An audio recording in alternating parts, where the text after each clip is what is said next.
తాకట్లో ఉన్న మీ బంగారాన్ని విడిపించి ఆ రోజు ఆన్లైన్ రేటుకి కొంటాం. Sharma gold company.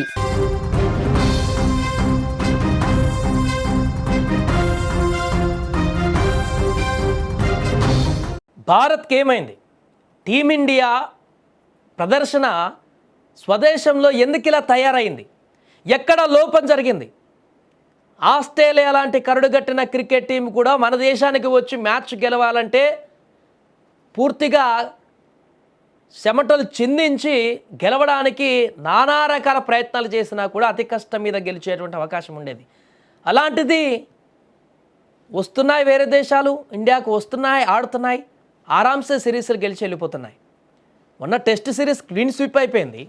అది మర్చిపోకముందే మరలా న్యూజిలాండ్ అదే టీం ఇప్పుడు 37 రికార్డును బద్దలు కొట్టి టీమిండియా పైన విజయాన్ని సాధించింది. మన దేశానికి వచ్చేసి ఆడుతుంది సొంత దేశంలో. ఇక్కడి వాతావరణం, పిచ్చులపైన పూర్తి అవగాహన ఉంటుంది. కానీ విదేశీ ప్లేయర్స్ వచ్చి దంచి కొడుతుంటే మనోళ్ళు మాత్రం తేలిపోయారు.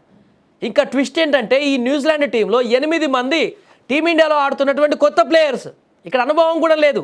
అలాంటి చిన్న పిల్ల టీం వచ్చేసి అంటే మంచి స్ట్రాంగ్గా ఉంది ఇప్పుడు న్యూజిలాండ్ కూడా. కానీ అనుభవం లేని ప్లేయర్స్ కూడా వచ్చి, అంటే గతంలో విలియమ్స్ కానీ పెద్ద పెద్ద ఉద్దండులు వచ్చి కూడా భారత్లో స్వదేశంలో ఇక్కడ సిరీస్ని గెలుచుకోవడానికి చాలా తాపత్రయపడ్డారు. కుదరలేదు వాళ్ళందరికీ. కానీ అలవోకగా ఈ కొత్త ప్లేయర్స్ అందరూ వచ్చి సిరీస్ని గెలుచుకొని పోయారు. ఫలితం 37 ఏళ్ల తర్వాత అతిపెద్ద చెత్త రికార్డుని ఇప్పుడు సొంతం చేసుకుంది టీమిండియా. న్యూజిలాండ్ చేతిలో ఘోర ప్రభావంతో ఫ్యాన్స్ తీవ్ర ఆగ్రహాన్ని వ్యక్తం చేస్తున్నారు. ఇప్పుడు అనుభవం లేని ఆటగాళ్లతో బరిలోకి దిగిన న్యూజిలాండ్ చేతిలో ఓడిపోవడాన్ని అసలు జీర్ణించుకోలేకపోతున్నారు. ఇలాంటి ప్రదర్శన చేస్తే రాబోతుంది వచ్చే సంవత్సరంలోనే వన్డే వరల్డ్ కప్. ఇలాంటి ప్రదర్శన చేస్తే ఆ వరల్డ్ కప్ దగ్గరికి మనం వెళ్తామా? కోచ్ గంభీర్, శుభం గిల్ బాధ్యత వహించాలంటూ సోషల్ మీడియాలో దుమ్మెత్తిపోస్తున్నారు. ఎందుకంటే మిగతా ప్లేయర్స్ అందరూ ఎంతో కొంత రాణిస్తున్నారు. ఈ శుభం గిల్ ఒకడే గత కొన్ని మ్యాచ్ల నుంచి వరుసగా విఫలమైపోతున్నాడు. గంభీర్ నిర్ణయాలు కూడా ఫెయిల్ అయిపోతున్నాయి. నిన్న మొన్నటి దాకా విరాట్ కోహ్లీ పైన ఎప్పుడు సందు దొరికితే అతని పైన ఆరోపణలు చేద్దామా, ఎప్పుడు రిటైర్మెంట్ అవుదామా, వయసు అయిపోతుందని నానా రకాల యాగి చేస్తున్నటువంటి వ్యక్తులకు ఈరోజు అసలు కోహ్లీ లేకపోతే టీమిండియా లేదనేటువంటి పరిస్థితి. స్టిల్ ఇప్పటికీ 37 సంవత్సరాల వయసులో కూడా విరాట్ కోహ్లీ లేకపోతే అసలు టీమిండియాలో ఏం లేదనేటువంటి పరిస్థితి ఏర్పడుతుంది. నిన్న మ్యాచ్ చూస్తే ఒక్కడు ఒంటరి పోరాటం చేశాడు. మిగతా బ్యాటర్స్ అందరూ కూడా, నితీష్ రెడ్డి కొంచెం రాణించారు తెలుగు ప్లేయర్, ఆఖరికి బౌలర్ అయినటువంటి హర్షిత్ రాణా రాణించాడు. కానీ మిగతా బ్యాట్స్మెన్లు అందరూ కూడా పేక మెడల్లో వెళ్ళిపోతుంటే ఒక్కడు నిలబడ్డాడు, కలబడ్డాడు, కొట్లాడాడు న్యూజిలాండ్తో. ఆఖరి వరకు సెంచరీ చేసుకున్న పెద్ద సెలబ్రేషన్ చేసుకోలే విరాట్ కోహ్లీ. సెంచరీ కాదు ఇక్కడ ముఖ్యం, ఈ మ్యాచ్ గెలిస్తేనే నాకు అసలు సెలబ్రేషన్ అని చెప్పేసి ఆ సెంచరీ అనేప్పుడు కూడా సాదాగా చిన్నగా బ్యాట్ లేపేసి వదిలేశాడు తప్ప ఆ సెలబ్రేషన్ కూడా చేసుకోలేకపోయాడు విరాట్ కోహ్లీ. అంటే అర్థం చేసుకోండి, తనకు ఆట పైన ఉన్నటువంటి కసి, టీమిండియాను గెలిపించాలన్నటువంటి తపన ఏ రకంగా ఉందనేది. అది మిగతా ఎవరు కనిపించట్లేదు, ముఖ్యంగా కెప్టెన్ శుభం గిల్. ఏమైంది ఈయనకి? మొదట్లో వరుసగా మ్యాచ్లు ఆడి రానిచ్చి భవిష్యత్తులో ఒక అద్భుతమైనటువంటి ప్లేయర్ అవుతాడు టీమిండియాకి అని చెప్పేసి అందరు అనేసరికి మరి అది ఎక్కువైపోయిందా, లేకుంటే దాన్ని ఇంకా నాకు ఇక ఫుల్ ప్లెడ్జ్గా అయిపోయింది నా జీవితం, అన్నీ సాధించానని చెప్పేసి ఆ గర్వం ఏమన్నా పెరిగిందో తెలియదు. కానీ కెప్టెన్సీ వచ్చిన తర్వాత ఘోరమైనటువంటి ప్రదర్శన చేస్తున్నాడు శుభం గిల్. చాలా విమర్శలు వస్తున్నాయి ఇప్పుడు. అసలు మొత్తానికి అసలు ఆయన ప్లేస్ పైనే ఆరోపణలు వచ్చేటువంటి పరిస్థితి ఏర్పడింది. ఇక గంభీర్ అయితే టీం ప్లేస్మెంట్ల వల్లనే కారణంగానే, కొత్త నిర్ణయాల కారణంగానే, పూర్తిగా ప్లేయర్స్ని నిలకడగా ఉంచలేనటువంటి పరిణామానికి తీసుకురావడం కారణంగానే ఇలాంటి పరిస్థితి ఏర్పడుతుందంటూ కూడా అంటున్నారు.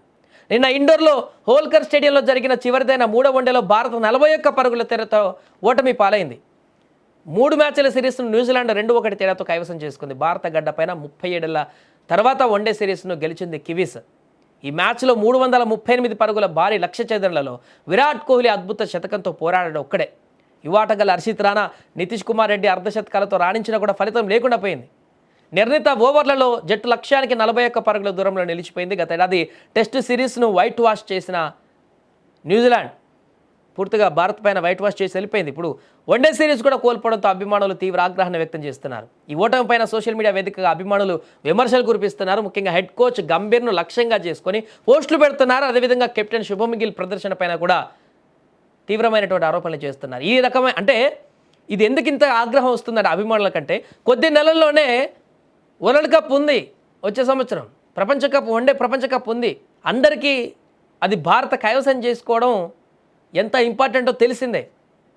2011 తర్వాత ఇంతవరకు మరలా మనకి దక్కలేదు. 2023లో చేతికి వచ్చినట్టు వచ్చి వెళ్ళిపోయింది ఆస్ట్రేలియా చేతిలో ఫైనల్లో ఓడిపోయిన తర్వాత.